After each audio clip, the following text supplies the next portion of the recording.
السلام علیکم ورحمۃ اللہ وبرکاتہ۔ بچوں، آج ہم پڑھیں گے ماحولیات حصہ دوم۔ آج ہم سبق نمبر 11 شائستہ خان کی درگت پڑھیں گے۔ شائستہ خان کا حملہ۔ بیجاپور کے عادل شاہ نے شیواجی مہاراج کو شکست دینے کی لاکھ کوشش کی، لیکن ان کی ایک نہ چلی۔ ان کے ہر ایک سردار کو شیواجی مہاراج نے اچھا سبق سکھایا۔ آخر کار عادل شاہ نے نرمی اختیار کی۔ انہوں نے شیواجی مہاراج کے ساتھ صلح کر کے ان کی خود مختار حکومت تسلیم کر لی، اس لیے کچھ عرصے تک جنوب کی طرف سے کوئی خطرہ نہیں رہا۔ اس کے بعد شیواجی مہاراج شمال کے مغلوں کی طرف متوجہ ہوئے۔ ان کے حملوں سے مہاراشٹر کی حالت خراب ہو گئی تھی۔ اس وقت دلی میں مغل شہنشاہ اورنگزیب حکمراں تھے۔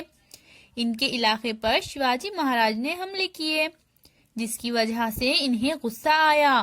انہوں نے اپنے ماموں شائستہ خان کو شیواجی مہاراج پر حملے کے لیے روانہ کیا۔ 1.25 لاکھ فوج لے کر شائستہ خان نے پونا پر چڑھائی کر دی۔ ان کی فوج میں سینکڑوں ہاتھی، اونٹ اور توپیں تھی۔ انہوں نے شروڑ، شیواپور اور ساوڑ پر قبضہ جماتے ہوئے پیش قدمی جاری رکھی۔ انہوں نے پرندر کے قلعے کا محاصرہ کر لیا۔ وہ آگے ہی بڑھتے چلے آ رہے تھے، لیکن مراٹھوں نے شائستہ خان کو پہاڑ کے درے میں گھیر لیا۔ مراٹھے بہت زیادہ تیز و ترار تھے۔ وہ چٹنی روٹی کھاتے اور جسم پر کمبل اوڑھ لیتے۔ ہوا کی مانند تیزی کے ساتھ پہاڑی گھاٹیوں اور دروں میں لڑائی لڑنے میں بڑے ماہر تھے۔ مراٹھوں کی جنگی چالاکیوں سے شائستہ خان کی فوج حیران و پریشان ہو گئی تھی۔ تنگ آ کر انہوں نے پرندر کے قلعے کا محاصرہ اٹھا لیا۔ فرنگوجی نرسالہ۔ اس کے بعد شائستہ خان نے پونا کی جانب کوچ کیا۔ پہلے انہوں نے چاکن کا قلعہ فتح کیا۔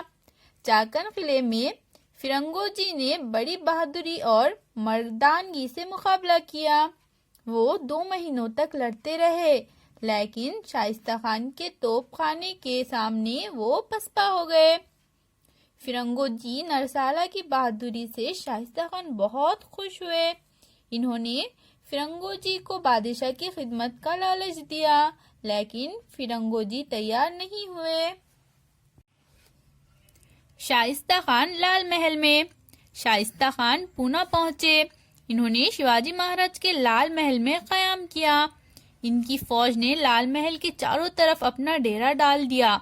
1 سال گزرا، دوسرا سال گزرا، شائستہ خان نے لال محل چھوڑنے کا نام ہی نہ لیا، بلکہ اطراف کے علاقے میں فوج بھیجی، کھیتی باڑی کو نقصان پہنچایا، عوام کے جانور پکڑ کر لائے۔